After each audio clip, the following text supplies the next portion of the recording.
Buenos días, hermanos.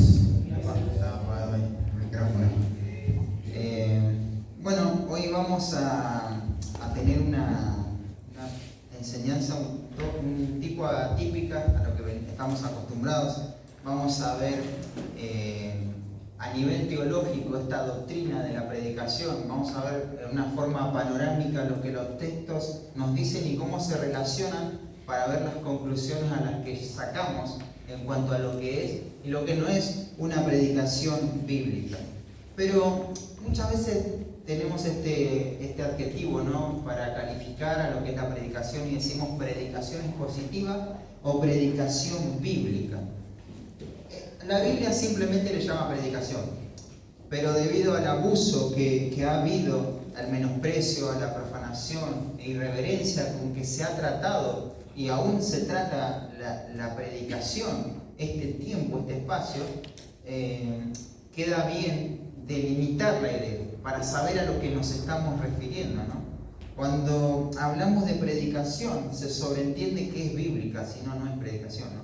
Cuando hablamos de predicación se sobreentiende que es expositiva, porque si no expone lo que el texto está diciendo, no es predicación, es otra cosa.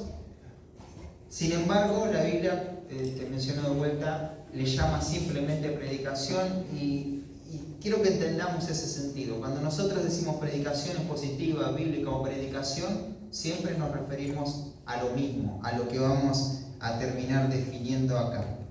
Vamos a ver tres aspectos o tres características que hacen a la predicación, y la primera es la naturaleza de la predicación expositiva. Nos proponemos ahí a contestar una pregunta sencilla, ¿no?, que estamos acostumbrados a la hora de analizar algo, de observar un tema. ¿Qué es? ¿De qué estamos hablando cuando decimos predicación expositiva? Y quiero darte varias ideas. Vamos a meter bastante contenido, así que necesitamos una mente fresca y tomar nota y trabajar en esta mañana con lo que Dios quiere para nosotros. Predicar es proclamar el mensaje que traemos a través de un trabajo arduo y que transmitimos a través de la predicación, con el objetivo de procurar la gloria de Dios y el provecho espiritual de los oyentes. Eso es lo que se hace cuando se está predicando.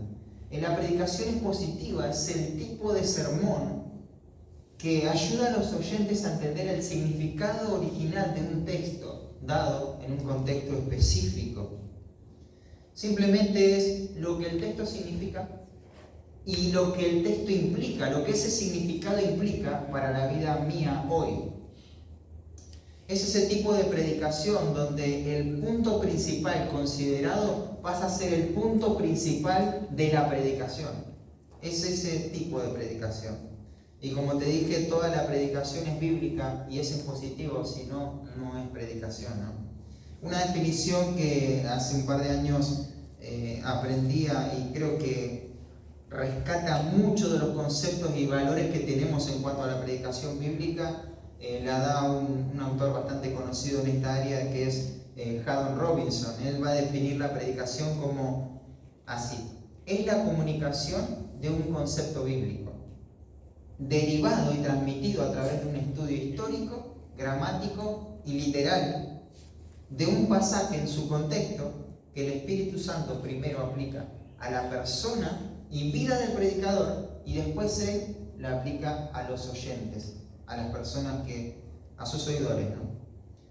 Básicamente, predicar la Biblia en forma fiel es proclamar la verdad de Dios, exponer la verdad de Dios a la audiencia con el fin de que esa audiencia pueda entender el significado propio de ese texto y cómo lo aplica a la vida.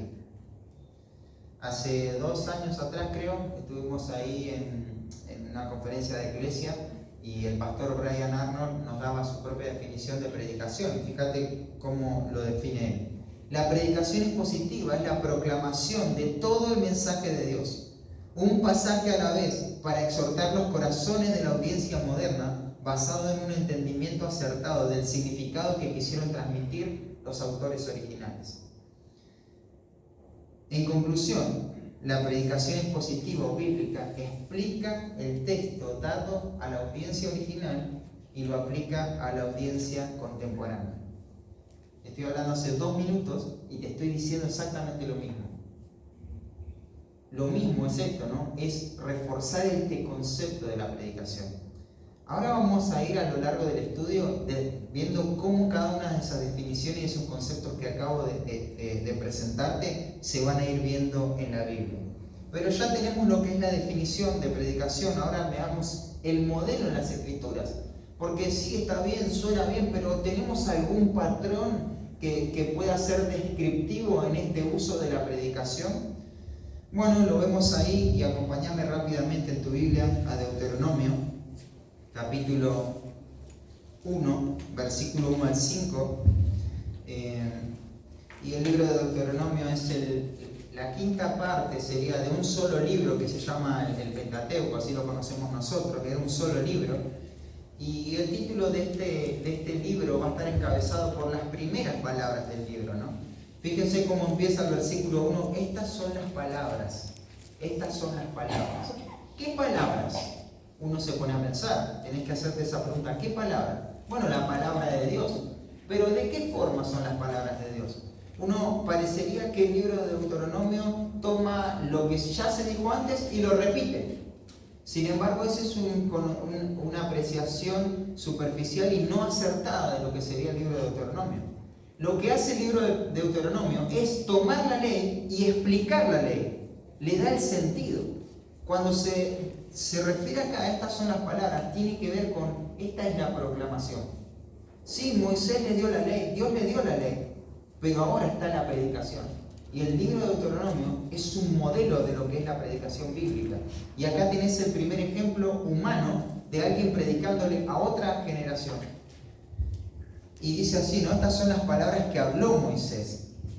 Y fíjate, el versículo 3 va a decir, y aconteció que a los 40 años, en el mes 11, el primero del mes, Moisés habló a los hijos de Israel. Quiero que prestes atención en este estudio cada vez que se dice anunciar, proclamar, predicar, hablar, porque todo tiene que ver con predicación, los textos que están seleccionados. Después va a decir el versículo 5, de este lado del Jordán, en la tierra de Moab, resolvió Moisés declarar esta ley, diciendo, ahí tenés en este libro uno de los sermones más significativos de la historia. Claro, todo sermón es importante, ¿no? Pero hay momentos, hay ocasiones y circunstancias donde Dios, de forma especial, utiliza a un hombre para predicar de una forma que lleva fruto como ningún otro. Y este es un ejemplo. ¿Qué tenés acá? Acá tenés una nueva generación. Moisés no le está hablando a los que salieron de Egipto, sino a la siguiente generación. Ellos no recibieron la ley. Ellos eran hijos de estas personas que recibieron la ley. Y esta gente necesita el testimonio fiel de Dios para alentarlos a vivir en obediencia para Él. Y fíjate que la palabra amor se va a repetir 22 veces en el libro. La palabra obediencia en el libro de Deuteronomio aparece 30 veces. ¿Sabés lo que trata esta predicación de Moisés? De amar a Dios y obedecerlo. Ese es el punto central de esa predicación. Y eso es lo que Moisés quiere transmitirle a esta generación. El contenido va a registrar una secuencia de eventos que van a tener lugar en los campos de Moab. Se va a estar despidiendo por este tratado. Moisés se va a despedir del pueblo y va a ser el traspaso de su liderazgo a Josué. Y el libro va a cerrar con la muerte de Moisés. Todos los eventos, todo lo que va a predicar Moisés tiene que ver con, obviamente, eventos pasados y los va a preparar para entrar a la nueva tierra. Y eso es Deuteronomio, ¿no? Un libro de predicaciones. Este sermón te decía que es uno de los más significativos de la historia de Israel porque va a marcar la historia de Israel. Ellos podían haberse quedado ahí, haberse perdido si no escuchaban esta predicación y tomaban nota de todas las implicaciones de esto. Sin embargo, obedecieron y entraron a tomar posesión de la tierra prometida. Claro, acá Moisés lo tenés en el pico de influencia más grande sobre la nación. 40 años sirviendo al Señor con fidelidad en medio de esta nación. Bien, todos ven el testimonio, todos conocen acerca de Moisés. Así que lo que va a hacer Moisés acá es tomar la ley y no podés dejar afuera esos 38 años que ellos estuvieron vagando ahí en el desierto. Porque esos ojos de fidelidad y de obediencia absoluta a Dios que tuvo Moisés es lo que está haciendo interpretar la ley. Con toda esa carga él va a interpretar y le va a dar sentido a estas palabras. Los primeros versículos, lo que tiene que tener toda predicación, está implícito ahí, es un lugar. ¿Dónde habló Moisés? Es un momento. ¿Cuándo habló Moisés? Es un ¿qué habló? ¿De qué habló Moisés? Y finalmente el discurso de Moisés. Toda predicación va a respetar esos patrones. Pero quiero que notes ahí en el versículo 5 una palabrita muy importante. Dice, resolvió Moisés declarar esta ley. Esa palabra es la más importante de todo el párrafo. Es la más significativa. Porque después de esa expresión, resolvió Moisés declarar estas palabras, comienza todo el libro. Todo lo otro era introducción. Y ahí se va a marcar una transición en el discurso. Hermanos, ¿saben lo que es la raíz de esta palabra? Está relacionada con cavar y sacar. El concepto es que Moisés no se dispone a anunciar una nueva ley, sino que va a tomar la ley que ya ha sido anunciada para sacar a luz el significado de esa ley. Y este es el propósito del libro, ¿no? Y esto es lo que va a hacer Moisés. Y fíjense que de entrada, y él lo está mostrando, y a él se está mostrando como un modelo de lo que hay que hacer con la ley de Dios. Claro, Moisés no le puede simplemente decir, acuérdense que la ley está ahí. Le está diciendo lo que significa la ley y lo que ellos tienen que hacer con la ley. De manera que los padres también, y lo ves en el libro de Deuteronomio, tenían que enseñarle esto a sus hijos, ¿no? Fíjate ahí en el capítulo 27 de Deuteronomio.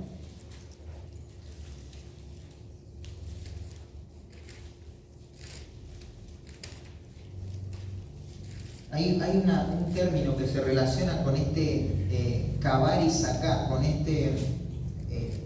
esta palabra que declarar, que estábamos analizando. Y está en el versículo 8, dice, y escribirás muy claramente en las piedras todas las palabras de esta ley. Esa muy claramente tiene que ver con la misma raíz, ¿no?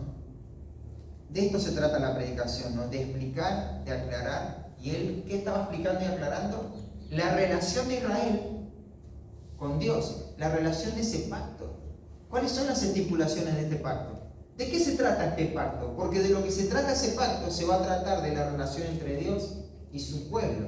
Y él eso es lo que estaba exponiendo. Podríamos decir que, para entendimiento un poquito más claro, la palabra que utilizaríamos nosotros es exponer, ¿no? Es exponer. Es exponer las verdades de la Escritura en una forma en que se puedan entender, que todos puedan comprender.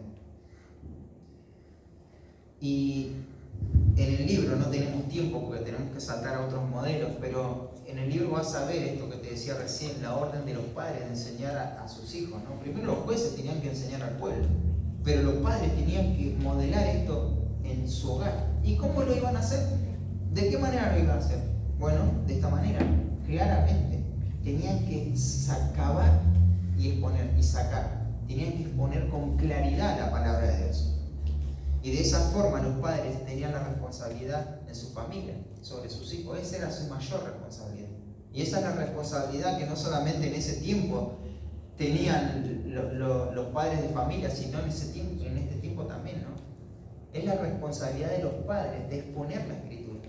Claro que hay un valor muy grande en leer la Biblia y que conozcan las historias, pero hay un valor invaluable. Lo que es exponer con claridad el texto de las Escrituras, eso no tiene igual, no tiene punto de comparación. Eso es lo que hacen los maestros de escuela dominical. Ese debería ser el objetivo, ¿no?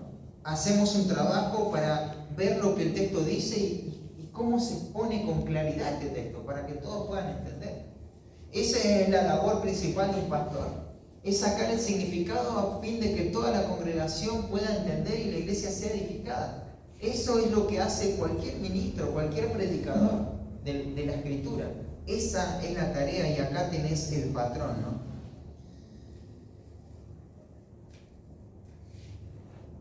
Hay algo más que es un detalle tremendo de lo que vemos acá en Moisés, que no solamente él va a aclarar, va a traer el pacto de Dios, sino que él lo está dirigiendo a una nueva generación que está parada en un momento, en un contexto histórico diferente.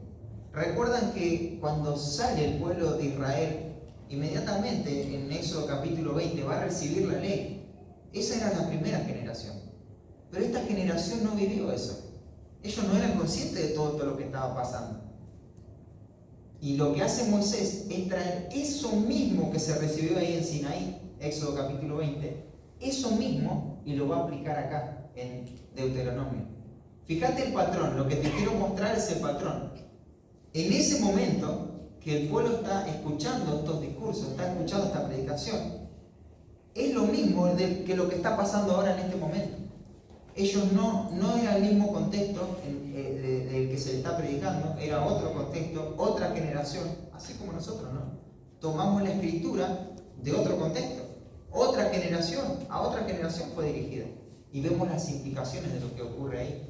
Entonces ahí tenés un modelo precioso, ¿no? Y si lo seguimos observando y seguimos parándonos sobre lo que pasó acá, podemos sacar mayores riquezas y más implicaciones para lo que hacemos hoy con la predicación. Pero ahí está. Ahora el pueblo de Dios está listo para escuchar la predicación fiel de Dios. Pero quiero que avancemos siglos en la historia. Vamos a Esdras.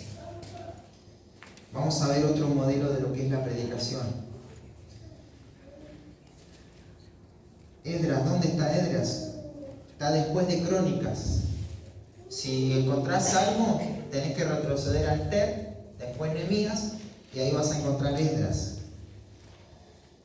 Estamos en Esdras, vamos al capítulo 7, y te aclaro solamente un panorama chiquitito nada más. Corre el año 458 a.C., falta un poquito más de 4 siglos y medio para que llegue Cristo a la tierra. Y encontramos otro de los grandes predicadores de la historia, ¿no? Que Dios va a utilizar para enmarcar la vida de una nación. Ahora, claro, son circunstancias difíciles, ¿no? Las que se están atravesando. Te aclaro primero que Esdras y Nehemías originalmente eran un solo libro, y tiene que ser tomado así, como una idea unificada, ¿no? Pero eran tiempos de oscuridad. Esdras era de Babilonia y él tenía una gran carga en su corazón. Podríamos dividirlo en dos partes, ¿no? Vas a ver el libro de Esdras, del primer capítulo hasta el capítulo 6, el deseo de reconstruir el templo. Fíjate cuál era su peso, ¿no? Tenía que ver con el templo, la adoración a Dios. Pero en segundo lugar, del capítulo 7 hasta el capítulo 10, vas a ver en Esdras el deseo de ver una reforma y una restauración espiritual en la nación de Israel. Él veía la oscuridad, él veía cómo se habían olvidado de la ley de Dios. Incluso te digo más, al haber sido llevado cautivo, el idioma comercial que se utilizaba en la época era el arameo, y la ley fue escrita en hebreo. Aún el idioma habían perdido, de manera que había que hacer un trabajo muy intenso para recuperar el significado real de la escritura. Y Esdras tenía esta carga en su corazón, y es lo que se había propuesto. Fíjense el versículo 6 que dice: este Esdras subió de Babilonia, era escriba, diligente en la ley de Moisés, que Jehová, Dios de Israel, había dado, y le concedió el rey todo lo que le pidió, porque la mano de Jehová, su Dios, estaba sobre Esdras. Versículo 7 dice: y subieron a Jerusalén algunos de los hijos de Israel y de los sacerdotes, levitas, cantores, porteros, sirvientes. Y pasamos al versículo 9. Dice: porque el día primero del primer mes fue el principio de la partida de Babilonia, y al primero del mes quinto llegó a Jerusalén, estando con él la buena mano de Dios. Quería que notes eso. Y después el versículo 10, tan conocido, dice, porque Esdras había propuesto en su corazón inquirir la ley de Jehová. No, perdón, había preparado su corazón, ya estoy dando el significado de eso, ¿no? Había preparado su corazón para inquirir la ley de Jehová, para cumplirla, para enseñarla, enseñar sus estatutos y decretos. Qué simple, qué texto más simple, ¿no? Todo ministro, toda persona llamada al ministerio, todo creyente que quiere utilizar la Escritura en forma fiel, en forma diligente, tiene la simplicidad de este texto, ¿no? ¿Cómo sería el proceso? Bueno, es estudiar, es vivir la Escritura y es proclamar la Escritura. Simple, sencillo. Veamos un pantallazo de lo que eso significa. En primer lugar, Esdras había preparado su corazón. Se había propuesto en su corazón, ¿no? Claro, esto no pasó así porque sí nomás. Bueno, de repente, no había más nadie y quedó Esdras, ¿viste? No. Esto no fue fortuito. Esto es algo intencional. Esto es un compromiso decidido. Es algo que él se volcó hacia esto, ¿no? Había preparado su corazón. Su corazón estaba afectado por esto, por esta carga. Pero dice, ¿para qué preparó su corazón? Para inquirir, ¿no? Claro, esto no viene sin esfuerzo. Claro, Esdras quería ver un avivamiento, él quería ver un despertar espiritual, él quería ver una reforma en la vida de las personas, una conversión genuina. Sin embargo, esto no iba a venir porque él agarra y empieza a dar discursos motivadores, apelando al amor propio y diciéndole, Dios tiene un plan maravilloso para tu vida y si le seguís vas a ver cómo todo te va a ir bien. No. Tiene que ver con la ley de Dios. Esdras desechó cualquier medio humano para persuadir a las personas y se volcó solamente en la Escritura, inquirir en la ley. Esa palabra inquirir es muy profunda, hermanos. Pero este hombre, dice la Biblia, que era versado en la ley de Dios. O sea, él acomodaba su vida a la Escritura. Era una persona que destilaba esto, ¿no? Destilaba los principios, las verdades de Dios. 9 veces se va a decir que la buena mano de Dios o la mano de Dios estaba sobre Esdras. Claro, Dios bendecía la vida de Esdras. ¿Por qué? ¿Dónde estaba parado Esdras? Él tenía una filosofía de vida centrada en las Escrituras. Era su filosofía de vida. Era como él se iba a manejar, no solamente en sus decisiones personales, sino también a la hora de hacer el ministerio. Eran los objetivos de Esdras, ¿no? ¿De dónde se le ocurre a él el templo? ¿De dónde se le ocurre una relación con Dios? ¿De dónde se le ocurre la ley? Todas implicaciones de la Escritura. Él no tomaba una decisión fuera de eso, ¿no? Y dice para cumplirla también. Claro, un hombre que estaba comprometido con la Escritura estaba comprometido también con la santidad, ¿no? Y lo podemos ver esta consistencia en la vida de Esdras. No ves una incongruencia entre lo que dice y lo que hace. Él va a vivir lo que predica. Él está ajustado con toda tenacidad a cumplir las demandas que él mismo va a predicar, ¿no? Él no se presenta y da un mensaje que después lo va a borrar. Escribe con la mano y borra con el codo, como decimos, ¿no? No, él no hace eso. Él va a cumplir la ley de Dios.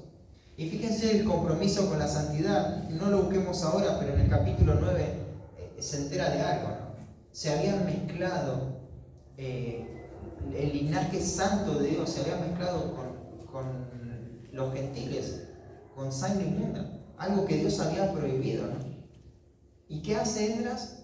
Dice que él estuvo angustiado en extremo. Dice que se tiró ceniza sobre su cabeza, que se arrancó los pelos de la barba, o sea, algo tremendo, ¿no? Un cuadro de silicio, de dolor por el pecado.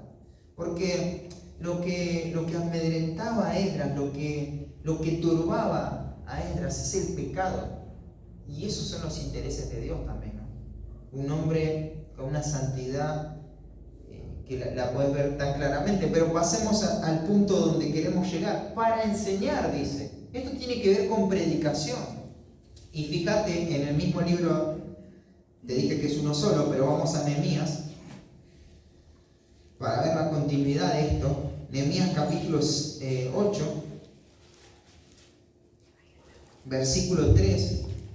Puedes ver ahí que se lee el libro delante de todo el pueblo, ¿no? Es muy vívida la imagen, el cuadro. Si después podés leerlo en tu casa sería de mucha bendición. Pero fíjate el versículo 8 lo que dice. Y leían en el libro de la ley de Dios claramente. ¿Te suena esta palabra? Te la dije recién, ¿no? Traían claridad a la escritura. No es solamente, bueno, voy a leer y listo, se acabó la historia. No, es leer pero poner esa claridad para que todos puedan entender. Y ponían el sentido. ¿Por qué ponían el sentido? Bueno, te lo dije un poquito, ¿no? El contexto. Estamos hablando de otra cultura donde fue dada la ley y estamos hablando aún de otro idioma también. Se hablaba el arameo, término comercial común en la época, y esto está escrito en hebreo. Entonces, fíjate cómo sería como lo que más o menos nosotros hacemos, ¿no? Buscar el contexto, cómo se dio este pasaje, buscar las palabras originales y predicar. ¿De dónde lo inventamos nosotros eso? Bueno, no, está en la Biblia. Este es el modelo bíblico, ¿no? Así que ahí está Esdras, ¿no? Fue llamado a predicar y le pone sentido a lo que está diciendo. La claridad es lo que va a gobernar su mensaje. Y algo, ¿no? En cuanto al significado, ese poner sentido, dar la interpretación correcta, ¿no? Muchos piensan que acá comienza la historia de la interpretación. Bueno, podría ser también en Deuteronomio, pero lo cierto es que acá ves el significado de la escritura. Claro, si vos vas a predicar un pasaje y no tenés no tenés lo que eso significa en la mente del autor original y lo que entendieron los destinatarios, no tenés ningún sermón expositivo, no tenés ninguna predicación bíblica. En conclusión, estamos en un ambiente de oscuridad densa. Se levanta la voz de un hombre, no para dar sus opiniones, no para dar bueno, te voy a dar según mi criterio, para mí habría que, nada. Se levanta y va a agarrar el libro antiguo, ese libro que estaba olvidado, que ya ni siquiera se sabía el idioma, y va a leerlo y va a explicarlo, para que todos puedan vivir en cuanto a eso. Me gusta mucho la vida de Juan el Bautista, pero lo voy a pasar bien por arriba. Ahí tenés un hombre cuyo carácter era muy virtuoso, o sea, una persona que le da completamente la espalda a este mundo y todo por lo cual el mundo vivía, ¿no? Y el lugar donde elige para vivir, cómo él, toda su forma de vida, sus costumbres, todo lo que hace a la vida de Juan el Bautista, su carácter es tremendo, ¿no?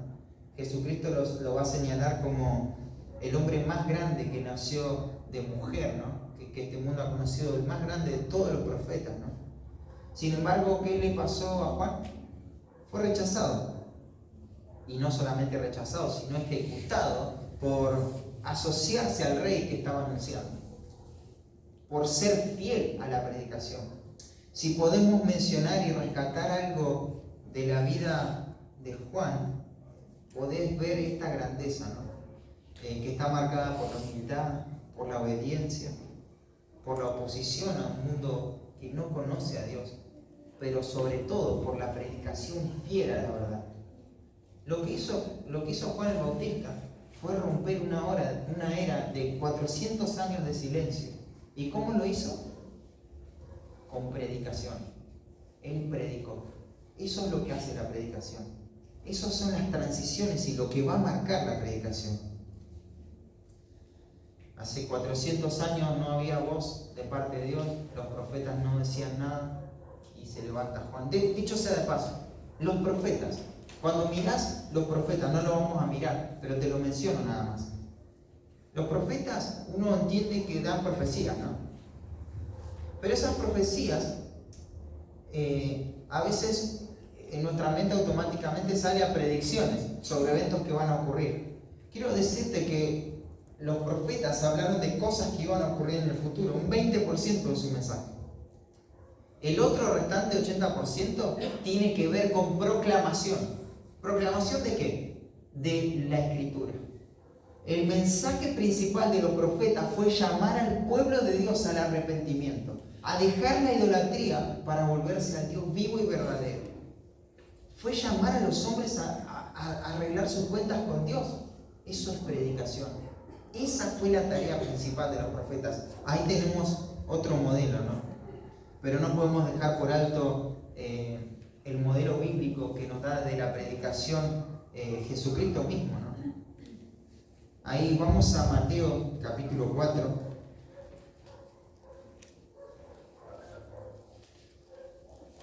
Mateo capítulo 4, vos tenés en el capítulo 4 los primeros versículos.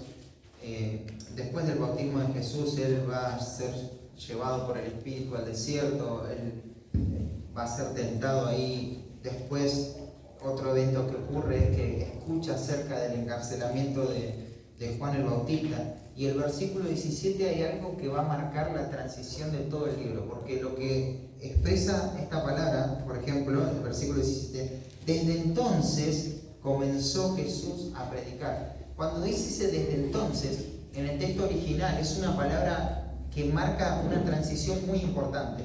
Hasta acá las cosas se dieron de una manera, pero acá hay un nuevo comienzo. Acá algo está comenzando por primera vez. ¿Y qué hizo? ¿Cuál fue ese nuevo comienzo?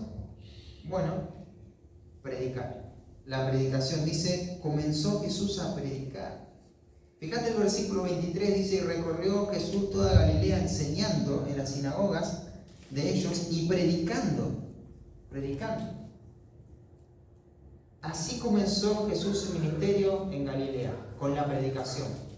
¿Vos ves cómo avanzó? El versículo 23 avanza predicando. Su ministerio lo hace a través de la predicación. Fíjate el capítulo 9, versículo 35. Dice, recorría Jesús todas las ciudades y aldeas, enseñando en las sinagogas de ellos y predicando el evangelio del reino. Predicando. O sea, alguien podía toparse con Jesús y probablemente, quizás no sane a todos, porque a veces dice la Escritura que sanó a muchos, ¿no? Pero de lo que no te ibas a perder de Jesús era de su predicación, de su enseñanza. Porque Jesucristo hizo de su ministerio, hizo de la predicación el punto central de su ministerio. Todo el ministerio de Jesús se basó en esto, en la predicación, ¿no? Fíjense en el capítulo 11, estamos ahí nomás, así que lo leemos. Dice, el versículo 1, cuando Jesús terminó de dar instrucciones a los 12, se fue allí a enseñar y a predicar en la ciudad de ellos. Y podemos ir por un montón de evangelios, ¿no? Y siempre vas a ver el mismo patrón. Esta palabra predicó es la que se usa para hacer referencia a un heraldo que está proclamando el mensaje de un rey, lo cual el Señor cumplió con fidelidad, ¿no? Él era el mismo rey, ¿no? Que estaba proclamando su propio reino. Y lo podés ver en el libro de Mateo. Si hay algo de lo que Jesús había enseñado, fíjate en el capítulo 4, cuando lo encarcelan a Juan, ¿qué decía? Arrepentidos, ¿por qué? Porque el reino de los cielos se ha acercado. Esto era conocido, Juan, ¿no? Y ahí nomás, ¿cómo empieza a predicar Jesús? El reino de los cielos se ha acercado. Hay que arrepentirse. Prepárense para él. Justo Poli nos compartía algo en esta mañana sobre los ladrones que no sabemos cómo llegó a decir, acuérdate de mí cuando vengas en tu reino. Pero ahí tienes la respuesta. Es que Jesús, era conocido la predicación de Jesús. Él hablaba acerca del reino. Él hablaba acerca del reino. Y este reino era consciente porque tuvo fe, ¿no? Vemos cómo Dios obró en gracia en esa persona. Y pudo hablar del reino. ¿Y cuándo hablaron del reino en la cruz? Claro, porque toda la cultura, todo el mundo sabía de esto. Todos sabían de lo que Jesús hablaba. Porque Él hablaba ¿cómo? ¿En forma difícil? No, en forma clara. Y todos podían entender. Claro, esto va a exponer los corazones, ¿no? Porque se van a endurecer algunos, otros se van a salvar. Pero la predicación fue fiel. Y uno dice, pero ¿no estás exagerando mucho en el punto de la predicación de Cristo? Él hizo muchas cosas, ¿no? Fíjate en Marcos capítulo 1.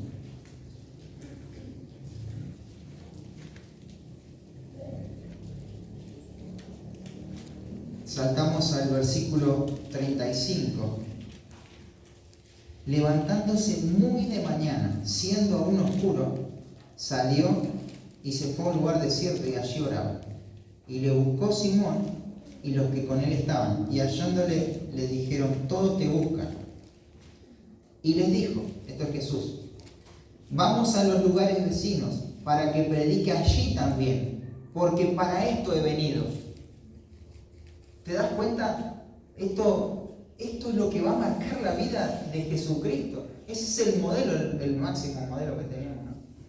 Ahora, después de estar Jesús enseñando ahí, ¿cómo se resume su ministerio? Mira, él mismo lo resume, ¿no? ¿Te acordás cuando lo van a apresar? Cuando vienen ahí con palo, con un montón de antorchas y lo van a arrestar a Jesús. ¿Qué le dice a él? ¿Qué dice él? Como contra un ladrón habéis salido, siendo que yo estaba todos los días enseñando y predicando en la sinagoga. Todos los días. Sí, todos los días. Él se dedicó a eso. No sé cómo habrá empezado con su voz, pero me imagino cómo habrá terminado, ¿no? Todos los días hacía esto. No era una opción en su vida. Y después tenés ahí a los discípulos. 3 años con Jesús, escuchando sus predicaciones, cómo él hacía todo por medio de la predicación. ¿Y qué hacían los discípulos? Predicar. Jesús sale de la cena, Hechos capítulo 2, y tenés el primer discurso en la historia de la iglesia. La primera predicación en la historia de la iglesia, y le da a Pedro. ¿Qué hace Pedro? Toma la escritura, le da sentido, le da el significado correcto y la aplica al contexto de la época. Eso es predicación. Y eso es lo que va a hacer Pedro. Tremendo. Podríamos ver el modelo de Pablo, ¿no? No lo vamos a ver porque es demasiado. Simplemente mencionarte un versículo que Paul ya enseñó varias veces, ahí está en Hechos capítulo 20. Te lo menciono porque sé que lo tenés fresco. Hechos capítulo 20. Este es un detalle en su vida, en lo que fue la predicación. El versículo 17 va a decir, enviando pues desde Mileto a Éfeso, hizo llamar a los ancianos de la iglesia, ¿no?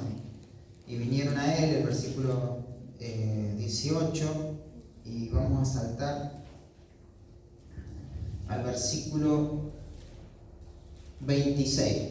Por tanto, yo os protesto en este día de hoy que estoy limpio de la sangre de todos. ¿Por qué, Pablo, estás limpio de la sangre de todos? Y esta es la respuesta. Ese por qué nos da la razón. Porque no he rehuido de anunciar todo el consejo de Dios. Anunciar la palabra predicación ahí. No he rehuido de él. Esta tarea yo no la miré y dije, bueno, voy a disimular porque no la voy a hacer, pero vamos a ver la forma de no hacerla. No. Él no dio vuelta sobre esto. Él hizo lo que tenía que hacer y fue predicar todo el consejo de Dios. En conclusión, sobre este punto, por diseño divino, no hay nada más influyente en la vida de una congregación que la predicación bajo la cual se sienta la congregación. No hay nada más influyente. No hay nada más importante y urgente en la iglesia de Dios, en este tiempo, que la de predicadores que proclamen con fidelidad la palabra de Dios. No hay algo más elevado por eso. Te lo voy a decir de otra manera. No hay ninguna tarea más importante en toda la tierra y nunca ha habido como lo que estoy haciendo ahora yo en este momento. Esta es la mejor forma de invertir tu tiempo. Disponerte a escuchar una predicación. Porque la predicación es la tarea más importante de todas. Recordá hace, creo que 4 años atrás, cuando Felipe Vázquez estuvo acá y mencionó y dijo, si un cirujano se equivoca, bueno, se muere el paciente, pero no pasa nada, solamente se muere el paciente. Lo dijo así él. Pero si alguien que está exponiendo la escritura no es preciso, hay mayor juicio, mayor daño, ¿no? Porque esto es lo más importante. No hay alguien que tenga una ocupación más grande que la que es predicar. Y eso es lo que tenemos que hacer, ¿no? Como iglesia tenemos que predicar. Eso es lo que debemos hacer. Necesitamos orar a Dios para que haya predicadores fieles en la iglesia. No para que haya 2 o 3, para que abunden en la iglesia. Personas que toman el texto, dicen lo que significa y cuáles son las implicaciones. Necesitamos ver eso en la iglesia. Creo que este era un sueño un poco de Pablo. Es algo que lo puedes pensar ahí. Fíjate en 1 Corintios capítulo 14.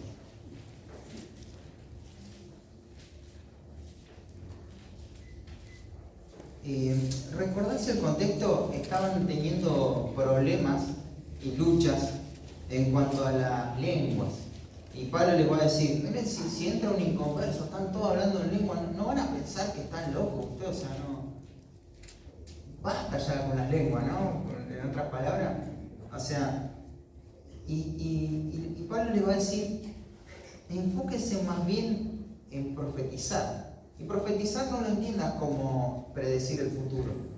El sentido y la referencia de esa palabra ahí, en ese contexto, tiene que ver con proclamar, con predicar. Enfóquense en la predicación. Sean hábiles para la predicación. Y fíjate cómo lo va a decir el versículo 24. Dice, pero si todos profetizan, en contraste con si todos hablan en lengua, ¿no? Pero si todos profetizan y entra algún incrédulo o indocto, por todos es convencido. Tremendo. Por todos es juzgado, dice. Pero fíjate el versículo 25. Lo oculto de su corazón se hace manifiesto y así, postrándose sobre el rostro, adora a Dios.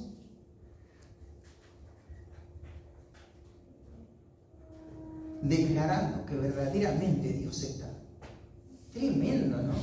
Esto es lo que genera la predicación. Y esto tenemos que anhelar, hermanos. Imagínate, viene un inconverso, ahí está un subjuntivo, ¿no? Si llega a entrar un inconverso, y bueno, va a caer seguramente, aquellos le van a predicar y como le van a dar las implicaciones del texto, no los van a poder engañar, porque va a salir lo oculto de su corazón. Se van a ver la bajeza de su pecado y va a tener convicción de pecado. Y eso lo va a ver esa persona que es. Hay una unidad en eso. No es que uno le va a decir, bueno, yo te escucho y la verdad es que vos sufriste mucho. Fueron muy duros cuando te predicaron aquella vez. Pero mira, acá tenés mi oído. No, dice, por todos es convencido. ¿Y qué va a pasar? ¿Cuál va a ser el resultado de esto? Pablo se está imaginando todo esto, ¿no? Dice que va a adorar a Dios y va a reconocer que Dios está acá. ¿Por qué? Porque hay proclamación, porque hay predicación. A la inversa, si no hay predicación, ¿dónde? Dios no está ahí. El testimonio de Dios no está ahí, no aprueba eso. Y ahí tenés el modelo de la predicación, la naturaleza, ¿no? De lo que es la predicación expositiva. Vimos la definición y el modelo bíblico, pero vamos a avanzar un poquito más rápido y vamos a ver la razón de la predicación expositiva. ¿Por qué predicar expositivamente? Bueno, ahí entiendo dos cosas. Primero, por su relevancia, todo lo que te estoy mencionando tiene que ver con seguir un patrón, todos estos modelos, otros que ni siquiera mencionamos, ¿no? Ves ahí el hombre más influyente de la historia de Israel, Moisés, tomando esta herramienta de la predicación para instruir a esta nueva generación. Ves a Esdras, vio una oportunidad de salir de la oscuridad espiritual en la que se encontraba el pueblo y utilizó la predicación. Juan el Bautista va a romper el silencio de siglos, ¿no? Y comunica el mensaje de Dios. Jesucristo mismo, ¿no? Su ministerio basado en la predicación. Los discípulos siguieron este patrón. El apóstol Pablo tiene la conciencia limpia de que él les predicó toda la palabra, toda la escritura. La iglesia está marcada por este patrón también de predicación. Y si mirás la historia de la iglesia, también este patrón fue relevante en la historia de la iglesia. También vas a encontrar relevancia ahí, porque después de que pasan los apóstoles y viene la segunda generación de los discípulos, podríamos decir, hubo luchas también. Hubo, por ejemplo, ahí en el norte de Egipto, una escuela que se fundó, que se creó ahí, la escuela de Alejandría, que no paraba de sacar eminencias, eruditos en cuanto a la filosofía. Y estos eruditos lo que hicieron fue tomar las verdades de la palabra de Dios y las mezclaron con la filosofía, y te digo algo, lo hacían muy atrayente. Eran personas muy capaces, muy elocuentes, muy inteligentes, y tuvieron bastante éxito. Se estaban llevando todo a su paso. Lo hacían atractivo, lo hacían parecer como la Biblia más la filosofía. Ya, no te para nadie. Es lo mejor que puede haber en materia de conocimiento. Sin embargo, ¿cómo se pudo contrarrestar a todo eso? Con la predicación. Con la predicación. porque el hombre que se paró, que fue la voz de la iglesia en Antioquía en ese tiempo, se llamó Juan Crisóstomo, ¿no? Crisóstomo es su sobrenombre. Pero Crisóstomo no le pusieron Juan el ayudador. Juan el hombre que, ¿sabes cómo ayudaba socialmente a las personas y él contrarrestó ese pensamiento filosófico? No, Juan, el hombre que tenía la boca de oro, porque es un hombre que vivió para la predicación. ¿Y qué utilizó? Él no utilizó grandes plataformas, él no utilizó universidades, no existían todavía. Él utilizó un púlpito y predicó a una iglesia que se preservó en un mundo que se llevaba todo a su paso con la filosofía. Y fue la predicación lo que marcó la relevancia en ese tiempo para que la iglesia se mantenga, ¿no? Si pasás un par de siglos más adelante, varios siglos más adelante, ves ahí la vida de un hombre llamado Martín Lutero. Y si bien la era de la Reforma estuvo marcada por una revolución en cuanto a la interpretación bíblica, no podés dejar de ver que este hombre no fue un teólogo. Él no fue un escritor de comentarios principalmente. Lo que hizo Martín Lutero fue predicar. Él fue conocido como el predicador de la Reforma. Y fue desde el púlpito donde mostró las verdades del Evangelio para sacar a la iglesia de la oscuridad donde estaba inmersa, ¿no? Y lo mismo pasa con Juan Calvino, ¿no? Uno dice, pero Juan Calvino sí, el teólogo de la Reforma. Los escritos de Calvino es tremendo, ¿no? Pero ¿qué hizo Calvino toda su vida? ¿En qué él dedicó más fuerzas y energías? En la predicación secuencial de las Escrituras. Él fue pasaje por pasaje, predicando casi todos los libros de la Biblia, menos Apocalipsis. Predicó la Escritura. Toda su vida dedicada a la enseñanza. Aun cuando iba enfermo a la iglesia, tosiendo sangre, se paraba ahí atrás del púlpito para poder enseñar. En su lecho de muerte, llamando a las personas, a sus alumnos, a que puedan escuchar las enseñanzas hasta el último día de su vida. Un hombre que se volcó a la predicación. Siglos más adelante, ves el gran despertar, el gran avivamiento que tuvo lugar en el siglo XVIII, ¿no? ¿Y qué es lo que hizo ese avivamiento? La predicación. Todos recuerdan esta predicación tan famosa de Jonathan Edwards, pecadores en manos de un Dios airado. Una predicación sencilla que no te toma más de una hora hizo que una iglesia donde había pseudo cristianismo se convierta al Dios vivo, ¿no? Es la predicación, es lo más relevante que existe, ¿no?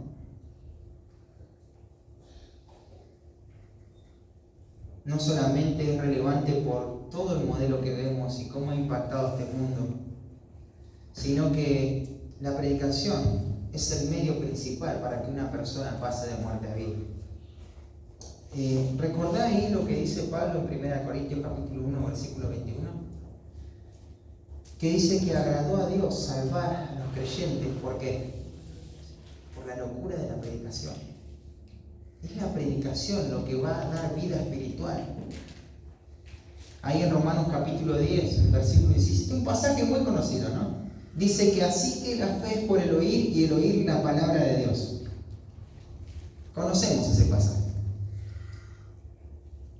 Sin embargo, te quiero decir algo. Uno dice, ya que dice que la fe viene por el oír, ¿qué tengo que hacer? Oír la palabra, ¿no?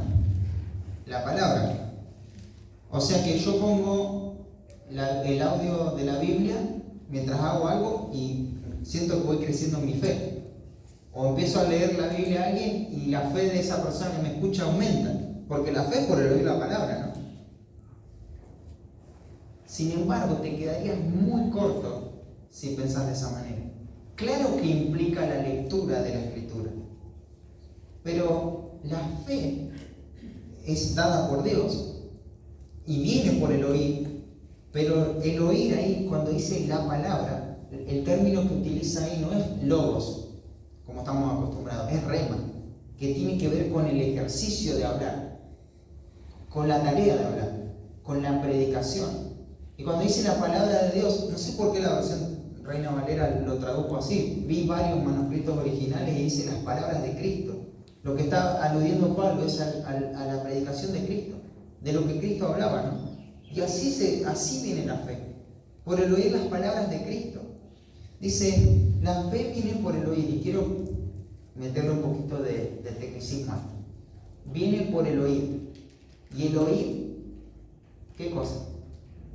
La palabra de Dios. Ese artículo definido está definiendo qué palabra. Se refiere a una palabra específica, a una palabra que el contexto del pasaje te lo tiene que sacar a la luz. Esa palabra tiene que ver, te dije, desde la misma palabra griega, con la predicación, con la proclamación. Y fíjate, el contexto también lo va a aclarar, porque comienza el versículo 1 diciendo cuál es el anhelo de Pablo, ¿no? La salvación. Cuál es su oración, que las personas puedan salvarse de sus hermanos, ¿no? Y el versículo 13 dice, todo aquel que invocar el nombre del Señor será salvo. Todo el que invoca. Fíjate el versículo 14. Romanos 10, 14.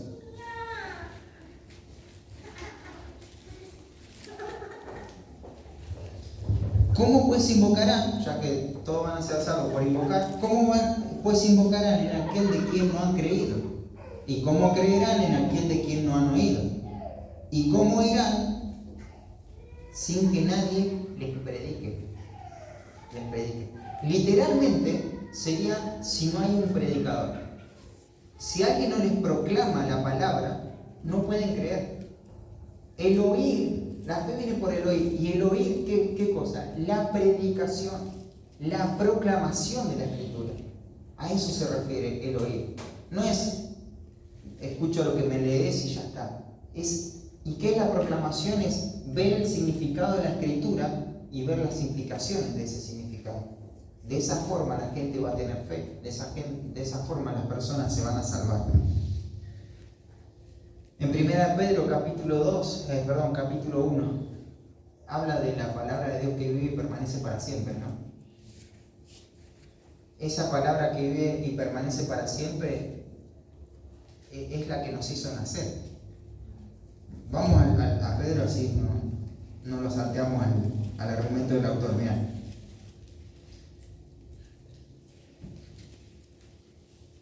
Fíjate el versículo 22. Habiendo purificado nuestras almas por la obediencia a la verdad mediante el Espíritu, para el amor fraternal no fingido. Amaos unos a otros entrañablemente. Ahí tenés la idea principal. Amaos unos a otros entrañablemente. ¿Y cómo? Bueno, habiendo purificado otras almas, esto es algo que Dios hace. Pero fíjate el versículo 23, dice, siendo renacidos, no de simiente corruptible, sino de incorruptible, por la palabra de Dios, que vive y permanece para siempre. Por la palabra de Dios fueron renacidos. Ahora uno dice, bueno, ahí dice la palabra de Dios, no dice la predicación. Nuevamente, ¿a qué se refiere por la palabra de Dios? El contexto te lo va a definir. Fíjate el versículo 12. A esto se le reveló no para sí mismo, sino para nosotros, administraron las cosas que ahora os han sido anunciadas por los que han predicado el Evangelio por el Espíritu Santo enviado del cielo. Los que han predicado el Evangelio. Esta es la palabra que a ustedes les predicaron, es la que los hizo renacer. Y como sus almas en el nuevo nacimiento fueron purificadas, ahora ámense unos a otros, con el entrañable amor de Jesucristo, ¿no? Ahí tenés el sentido completo, ¿no? Pero es la predicación lo que da a las personas el nuevo nacimiento. Muy similar hace eso Santiago, ahí en el capítulo 1, ya lo vimos, en el versículo 18, dice, Él de su voluntad nos hizo nacer, ¿por qué? Por la palabra de verdad, para que seamos primicia de sus criaturas. Y claro, vos decís, ahí tenés el mismo problema, es la palabra, no habla de predicación, pero después en los siguientes versículos va a decir que estés atento a oír la palabra, ¿no? Que tengas una actitud receptiva a la palabra. Y claro, si a vos tenés la escritura no tenés ningún problema, el problema es lo que significa eso. Y bueno, a eso hay que tener una actitud receptiva, no simplemente a una lectura, sino a lo que esa lectura implica. Por eso estás hablando del mismo contexto, ¿no? Entonces, el nuevo nacimiento, solamente una persona se va a salvar a través de la predicación fiel de las Escrituras. No se va a salvar de otra manera. No hay otro medio. No lo utilizaron ninguno de los discípulos, no lo utilizó Jesucristo. No hay nadie que se haya salvado así. Fuera de la predicación, nadie va a venir a la nueva vida. ¿Por qué es relevante entonces porque es por el único medio que podemos ser salvos. Pero también es el medio principal que Dios va a utilizar en su gracia para santificar a la iglesia. Claro, uno dice, bueno, ya soy un hijo de Dios a través de la predicación. Pero ¿cómo puedes vivir en forma práctica esa salvación? A través de la predicación. Por mucho tiempo pensaba esto. Bueno, yo tengo que tener una comunión con Dios, y a eso me refería a hacer el devocional nomás. No, ese era mi entendimiento de lo que era una comunión con Dios. Hacer el devocional y orar. Y después, como complemento de eso, voy a venir el domingo y voy a aprender un poco más. Pero mi vida espiritual está centrada en mi relación personal con la palabra de Dios en ese tiempo que yo gastaba solo. En eso centraba mi vida espiritual. Pero por lo que vos ves, eso tiene un valor. El estudio personal de la Escritura tiene un valor muy importante. Pero eso lo que hace es preparar tu corazón para lo que es central en tu vida espiritual, y es la predicación. La predicación del domingo, la predicación de la iglesia, es central en la vida espiritual de la iglesia. Y eso no tiene reemplazo. No se puede reemplazar la predicación expositiva con ningún otro medio. Ese es el medio central. De ese medio dependen todos los otros medios para que una persona sea un discípulo de Cristo. No hay otra cosa. No hay plan B, no hay reemplazo, no hay, bueno, voy a leer en mi casa la Biblia. Todo lo otro te va a preparar para llegar a ese momento culmine en tu vida espiritual, donde te vas a disponer a escuchar a Dios. Y ahora vamos a ver un poquito de qué se trata eso. Fíjate lo que va a decir Santiago. No lo busques, ustedes ya lo conocen. Dice que reciban la palabra, la cual que puede salvar vuestras almas. Claro, la salvación es un término amplio que ahí se refiere a la santificación. La palabra puede santificarlos, es la única. Y Pedro en la misma línea con esa va a decir, desead como niños recién nacidos la leche espiritual no adulterada, para que por ella, ¿qué cosa? Crezcáis para salvación. O sea, la madurez espiritual de la vida de la iglesia está ligada a la predicación expositiva, a la predicación fiel de la Escritura. Esa es la pieza clave, fundamental, ahí empieza todo, ¿no? Sin embargo, esta no es la única razón. Toda la relevancia, ¿no? El modelo, hay otra cosa más, la orden. Tenemos una orden de predicar expositivamente. Esto no es algo que lo hacemos simplemente porque vemos que el modelo funcionó y lo hacemos porque está ahí descrito. Hay una prescripción, hay algo que tenemos que obedecer, es un mandato que tenemos que hacer. Ahí en Marcos capítulo 13, versículo 14 y 15, acompáñame ahí en tu Biblia. Fíjate cómo esta tarea de la predicación no fue algo que simplemente los discípulos hicieron por imitación, sino que lo hicieron porque estaban obligados a hacerlo, ¿no? Ahí en Marcos capítulo 3, versículo 13 y 14 dice: después de esto subió al monte y llamó así a los que él quiso y vinieron a él. Y estableció a 12 para que estuviesen con él y para enviarlos a predicar. Los discípulos lo hicieron porque tenían que obedecer. Los establece para que estén con él con el propósito de enviarlos a predicar. Ahí tenés la orden dada. Claro, ellos tuvieron bastante oposición en esta tarea. ¿Recuerdan ahí cuando ya Cristo no estaba? Comienza la iglesia, los amenazan, ¿no? Ya no hablen más. O sea, estaban haciendo bien el trabajo. Ya no hablen más, no queremos que hablen más en el nombre de Cristo. Y ellos, o sea, es ingenuo lo que este hombre está diciendo porque estamos obligados a hacer esto. Tenemos que hacer esto, no podemos dejar de hacer lo que tenemos que hacer. Esta es nuestra tarea. En esto tenemos que enfocar nuestra vida.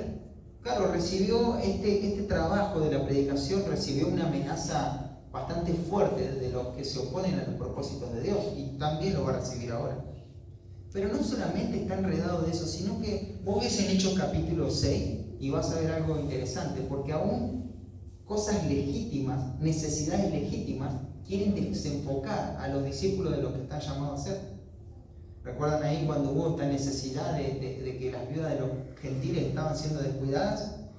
Y ellos empezaron a ocuparse de esto y después no. Acá hay que pensar bien.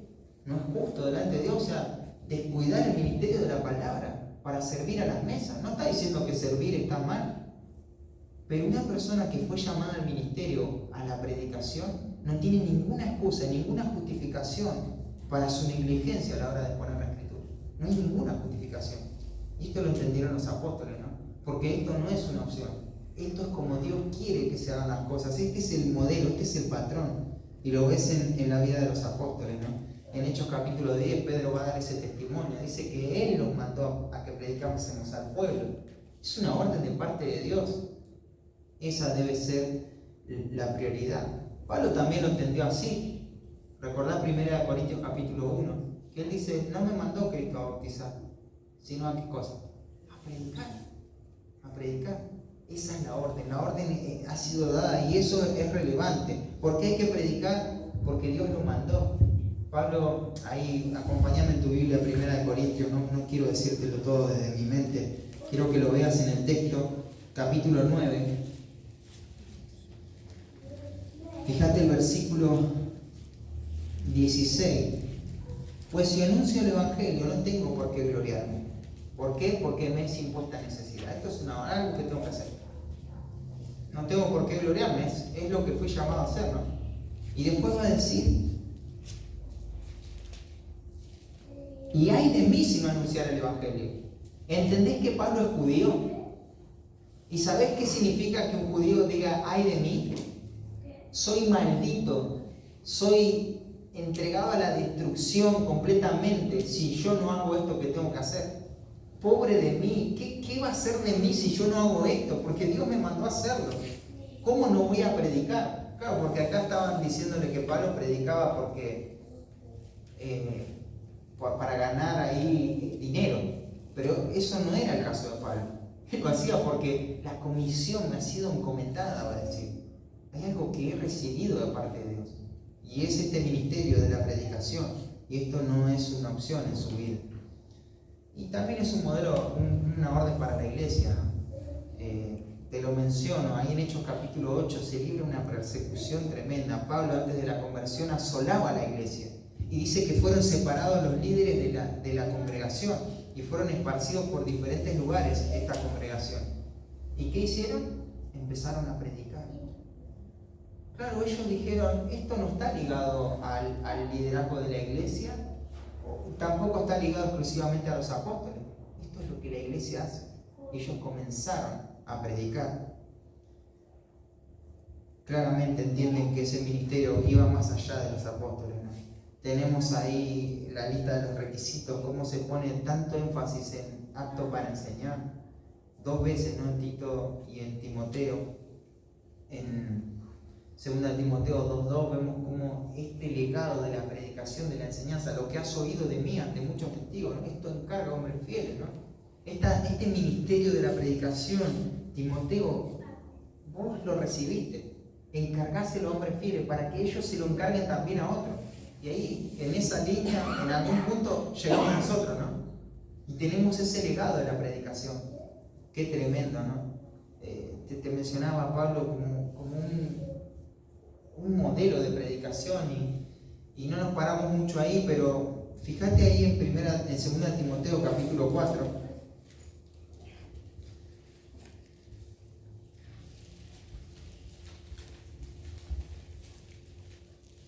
2 Timoteo capítulo 4.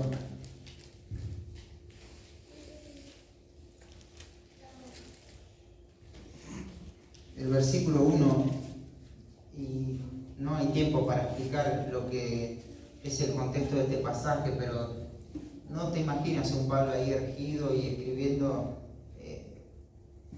muy animado, o sea, hay mucha carga en su corazón, ¿no? Se está despidiendo de su hijo Timoteo, él le pide que lo vaya a ver, pero no sabe si Timoteo va a llegar y quiere hacer algo significativo por medio de este escrito. Le va a decir, retener las sanas palabras, mantenete firme, no tengas vergüenza, sufrir penalidades. Hay varios imperativos, pero hay algo que va a gobernar todo. Pablo ya le había advertido que la falsa enseñanza se iba a propagar de una manera tremenda. Iban a venir tiempos feroces. Lo único que iba a cuidar a la iglesia de esos tiempos era continuar ese legado, ese modelo que Pablo le había marcado a Timoteo y aferrarse a la Escritura, que es inspirada por Dios y es útil para todo, ¿no? Lo que el hombre tiene que hacer en relación a la justicia de Dios. Ahora, la Escritura no solamente sabe esto, Timoteo, sino que esa Escritura que fue inspirada por Dios, tenés que predicarla. Predicar la palabra. Si podríamos resumir los versículos 1 al 6, simplemente encajan en este concepto, ¿no? Predica la palabra. Esto es lo que Timoteo tenía que hacer. Y se lo va a decir así, dice: te encarezco delante de Dios y del Señor Jesucristo, que juzgará a los vivos y a los muertos en su manifestación, en su reino, que prediques la palabra. Esa es la orden. Predica la palabra. Timoteo, yo no voy a estar más. Vos ya viste con lo que yo hice. Ahora te toca a vos. Predicar la palabra con fidelidad. No es una orden que la hace poniéndose él como el temerario, sino a Dios que te va a juzgar. En otras palabras, está infundiendo temor en Timoteo, ¿no? Te está diciendo: mira, lo que te voy a decir, Timoteo, vos escuchá lo que te lo dice un hombre, pero no te lo digo como si te lo dijera un hombre. De parte de Dios te digo esto. Dios te va a juzgar en esta tarea. Predicar la palabra, y después le va a decir a tiempo y fuera de tiempo. ¿Y cómo lo tiene que hacer? Con toda doctrina. No se te tiene que escapar ningún detalle, Timoteo. En esto tenés que hacer la ocupación principal de tu vida. Todo tiene que girar en torno a esta tarea de la predicación. Predicar la palabra. Y por último, y ahí vamos terminando, ¿cómo es el proceso de la predicación expositiva? Te dije cuál es la naturaleza, cuál es la razón y cómo se hace esto. La pregunta que tenemos que contestar acá es: ¿cómo se llega a predicar expositivamente? Obviamente que no voy a darte una profundidad de lo que esto significa, porque vamos a estar hasta el lunes a la tarde, yo no tengo problema, pero vamos a ver algunos detalles, vamos a ver 3 puntos de esto. ¿Cómo se llega a la interpretación correcta? Primero, a través de la interpretación. Lo primero que hay que hacer es interpretar. Claro, el predicador, en primer lugar, tiene que llegar a la intención original del autor, tal como lo entendieron los destinatarios originales, y después venir acá. O sea, antes de ir a la audiencia hoy, antes de decir: hermanos, antes de hacer eso, esa conexión en nuestro contexto, lo primero que hay que hacer es viajar al contexto antiguo.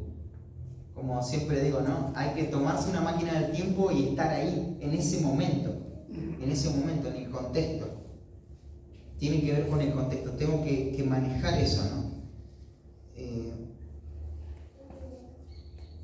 Claro, el predicador no mira el texto bajo sus circunstancias. Bueno, ahora estoy sufriendo así, mira, esto dice, significa esto. Eso es subjetivo. Eso no es exponer el texto, eso es imponer mis pensamientos en el texto. Y eso es pecado, ¿no? Tiene que interpretar. Él mira las circunstancias, cómo fueron dadas estas palabras. Estas palabras, ¿qué ocasionó que este autor escriba esta carta? Por ejemplo, uno dice: Filipenses, la epístola del gozo. Un día estaba tan gozoso Pablo que le escribió a los de Filipo, porque abundaba de gozo y le escribió. Eso te va a dejar limitado en tu interpretación de Filipenses. Él está agradeciendo una ofrenda. Eso es lo que motiva a él a escribir. Quiero agradecer por esto. Estoy tan gozoso de ver la obra de Dios en la vida de ustedes que le escribe esa carta. Pero que mi gozo sea completo, ¿no? Y ahí empieza a hablar de gozo, porque él se goza en ver la vida de la iglesia, cómo Dios edifica su iglesia a través de personas que se sacrifican por amor. Pero hay algunos que buscan lo suyo propio. Hay gente que predica a Cristo por envidia, hay gente que tiene contiendas, que sectarismos en la iglesia. Eso está minando la unidad de la iglesia, y de esa forma no se puede completar el gozo. Pero ustedes tienen que avanzar en esto, ¿no? Y esa obra que Dios comenzó en ustedes, Dios la va a perfeccionar. Y vos vas viendo no solamente el contexto histórico, cómo fue dada la palabra, sino que vas viendo el contexto, cómo fue entretejido ese pasaje o esa expresión a lo largo de toda la carta. Eso sería el contexto literario, ¿no? Cómo este pasaje se va a relacionar con el otro y con el otro. Y el predicador lo primero que hace es sentarse y ver eso. Tiene que lidiar con el contexto, con todos los contextos, bíblico, histórico, cultural, literario. Y tiene que empaparse de eso. Él no sabe, de repente el predicador ese día que está estudiando el contexto no sabe si está en el siglo XXI, si está en el siglo I. Se le entremezclan las cosas, ¿no? Hay que llegar a ese nivel de observación. No viene solo eso, hay que esforzarse, ¿no?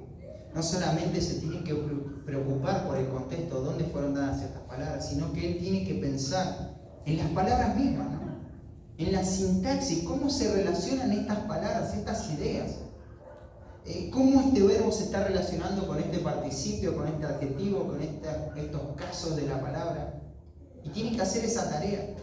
Sé que mucho de esto quizá lo ves de lejos o quizá no se comprende, pero quiero mencionarte esto, porque esto es algo que se hace. La tarea exegética tiene que ver con esto, con extraer, con sacar a la luz. Y el predicador, mientras va pasando el tiempo, él cada vez se hace más habilidoso en la tarea exegética. Cada vez él va creciendo más en lo que son las construcciones gramaticales, en lo que son las ideas independientes, subordinadas. Él reconoce las cláusulas, las transiciones, él puede ver esto, lo ve por sí mismo. Esto no es una tarea que tiene un atajo, acá no se puede cortar camino, esto hay que hacerlo, hay que entregarse a la tarea. Claro que de primera de cambio no sos un experto en eso, vas creciendo, pero tiene que haber siempre un hambre por alcanzar eso, ¿no? Por llegar a aprender cada vez más cómo interpretar la Biblia, cómo lidiar con el texto. Esto es lidiar con el texto. Lidiar con el texto tiene que ver con esto, cómo encaja esta pieza, por qué dijo esto Pablo. Lidiar con el texto no es escuchar un montón de predicaciones o leer un montón de comentarios. Claro, los comentarios y todo eso tiene una parte en el proceso muy importante, ¿no? La corroboración. Pero la labor exegética es vos mismo tomar la herramienta y hacerlo. Y de eso ningún predicador, ningún ministro está exento. Y nadie tiene derecho a no caminar ese camino. Nadie está libre ni justificado para no hacerlo. Hay que volcar toda la vida en eso, ¿no? Claro, él trabaja con esto. Trabaja con las palabras. Matías en el CCP nos dijeron, es como si a un albañil no le gusta el cemento. No, yo te hago todo, pero no me mandes a hacer con cemento porque es como, eso muchas veces uno dice, no, bueno, pero la gramática no. Pero si trabajas con las palabras, son los elementos. Y en eso hay que hacernos habilidosos, conocedores, capaces, ¿no? Aptos. Y ahí está el sello del llamado, ¿no? En que se crece en la exégesis. Hay un lugar en el que el predicador se sienta y no se para. Y querés pararte, pero no te podés parar. Te tenés que quedar ahí sentado. Y un montón de cosas pasan en tu contexto. Y suena el teléfono y todo pasa. Pero tenés que estar sentado. Porque hay un momento nada más. Capaz que son 30 horas o 15 horas, no sé, el tiempo que tengas para estar sentado haciendo este trabajo. Pero después tenés 1 hora. Yo me paso un poquito. Tenés un poco tiempo para estar parado. Pero si no estuviste suficientemente sentado, después no tenés autoridad para estar parado.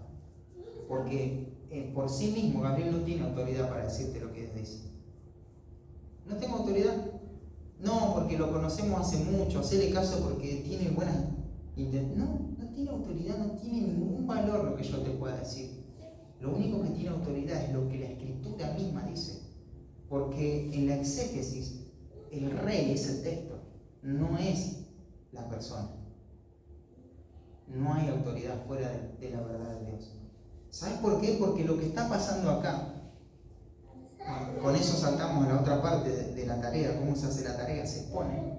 Cuando se expone la Escritura, lo que está sucediendo en ese momento es que vos estás escuchando la voz de Dios. Sí, qué locura. Pero eso es lo que se predica, ¿no? Eso es lo que queremos llegar, es a eso. Queremos llegar a escuchar la voz de Dios, hermanos. Claro, no en voz en forma audible, pero querés ver las implicaciones, cómo el Espíritu Santo a través de ese texto te está confrontando tu pecado, tu mentalidad, las mentiras que hay en la mente. Por eso no se hace del sábado para el domingo, no se hace de la noche para la mañana, no hay microondas, no existe eso. Todo un proceso que demanda horas, y a veces te vas a sentir incapaz de presentarte frente a esa tarea porque te abruma todo, ¿no? No podés, no tenés. Muchas veces he tenido el tiempo para estudiar un texto y le he compartido a Poli, puedo predicar otra cosa porque no puedo lograr lo que dice, ver lo que quiere transmitir el autor. No lo puedo ver.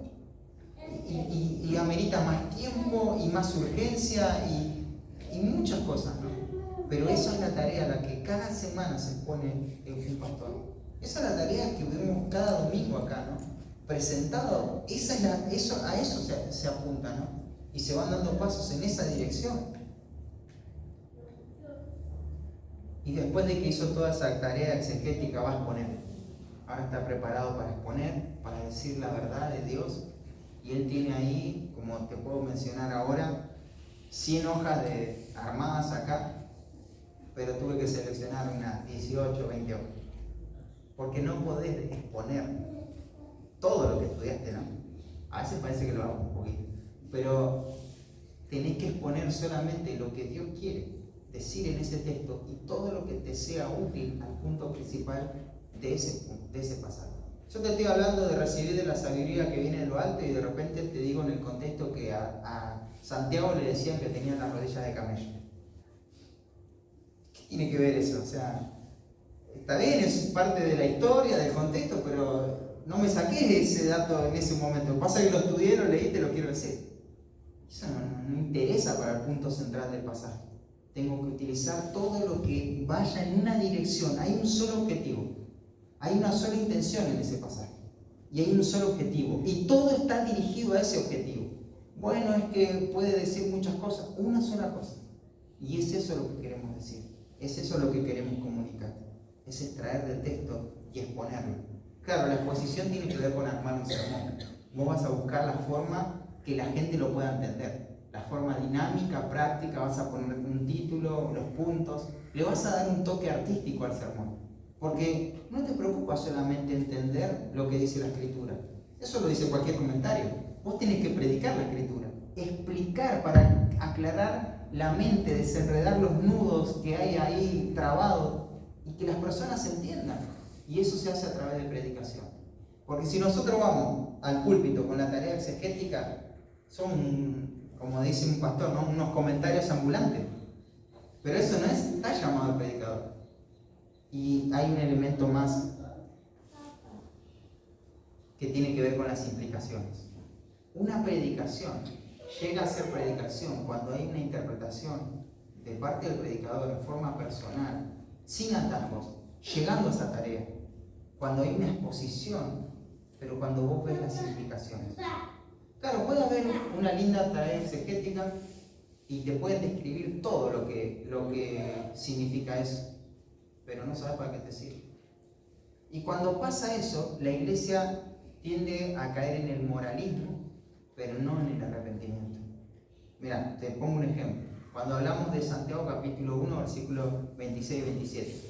La religión pura y sin mácula delante de Dios el Padre y del Señor Jesucristo es esta: visitar a los huérfanos, refrenar su lengua y visitar a los huérfanos y a las viudas en sus tribulaciones y guardarse sin mancha de mundo, ¿no? Entonces hay que visitar a los huérfanos y a las viudas, al que está en necesidad. Y bueno, vamos y hacemos algo bueno por el prójimo. Si yo te predico eso tiene que ver estrictamente con la aplicación. Pero, ¿qué te estoy queriendo transmitir ahí? ¿A qué te estoy llevando a tu corazón? Simplemente una práctica. Eso mismo te lo puede decir cualquier persona que no conoce a Cristo. Pero lo que yo te estoy diciendo, lo que ese pasaje está diciendo y lo que tengo que ser capaz de mostrarte, es que Dios te está llamando a renunciar a tu egoísmo, que te hace preocuparte por tus necesidades, recordar las necesidades de esos destinatarios, y no ver las cosas reales que pasan en la vida de la iglesia por atender solamente lo tuyo. Amá. Y claro, uno cuando dice, hace esto es una cosa, pero te dicen amar al hermano en forma sacrificial, al punto de ver por sus necesidades en forma total, eso es más profundo. Porque la predicación fiel no apunta necesariamente a un cambio de comportamiento. Digo necesariamente porque también implica eso, pero apunta al arrepentimiento, a un cambio de corazón, a dejar el pecado y vivir para la gloria de Dios, a ver el Evangelio de Jesucristo en la Escritura. A eso tiene que apuntar las implicaciones. Al final, el qué del pasaje. ¿Qué dice esta predicación? ¿De qué se trata esto? Esas son las implicaciones. ¿Qué es una implicación? Es un principio universal, atemporal, eterno, algo que trasciende a los destinatarios originales y llega a nuestro tiempo enseñándonos lo mismo. Los predicadores que basaron su ministerio de enseñanza y predicaron las implicaciones, vos las lees hoy esas predicaciones y te afectan. Te afectan, porque no apuntaron simplemente a un cambio de conducta, a moralizar la iglesia, sino que la iglesia sea transformada, sea santificada y se crezca para la gloria de Dios. Es bastante por hoy, pero quiero mencionarte 4 cosas prácticas. ¿Para qué me sirve todo esto? ¿Para qué es todo esto? Bueno, creo que sirve bastante, pero quiero también afirmarte algunas cosas. Primero, conocer lo que es la predicación expositiva afirma a la iglesia en forma bíblica sobre la importancia de la predicación. ¿Cómo te vas a presentar el domingo que viene al tener todo esto en tu mente? Lo que estamos haciendo es bíblico, no lo inventamos nosotros, no se le ocurrió a ningún hombre, ¿no? Segundo, alienta a disponer el corazón para escuchar la voz de Dios.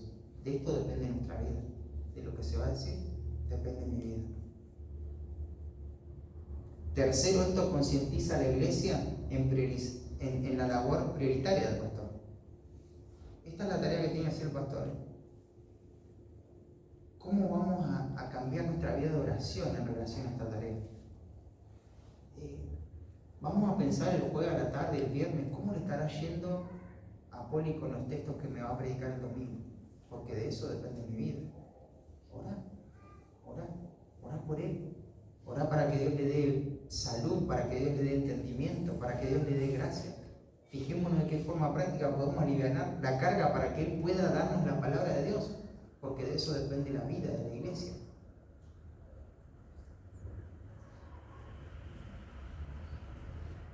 Pero por otro lado también entender esto, ser consciente de esto, protege a la iglesia de una predicación diluida, porque va a solidificar los criterios que tenemos que tener en cuenta a la hora de evaluar la predicación. No digas cómo me gustó la predicación porque hay cosas prácticas que te sirvieron. No evalúes una predicación así. Evalúa una predicación a la luz del texto y de que si eso significa lo que significa. Eso tiene que ser nuestro criterio. Porque si no nos cuidamos, no nos protegemos de esa manera, como decía Poli hace un rato, ¿no? Columna y baluarte de qué? La verdad. Y la verdad es lo que Dios dice, ¿no? Así que bueno, teniendo en mente eso, bastante para pensar y reflexionar. Oramos. Señor, te agradecemos por tu misericordia y porque nos das el privilegio de escuchar tu palabra en esta mañana, un tema tan profundo, una doctrina, y quizás muchas veces ni la hemos pensado como una doctrina, Señor, pero esto es una doctrina, es una verdad que la vemos en la Escritura, en la predicación, Señor.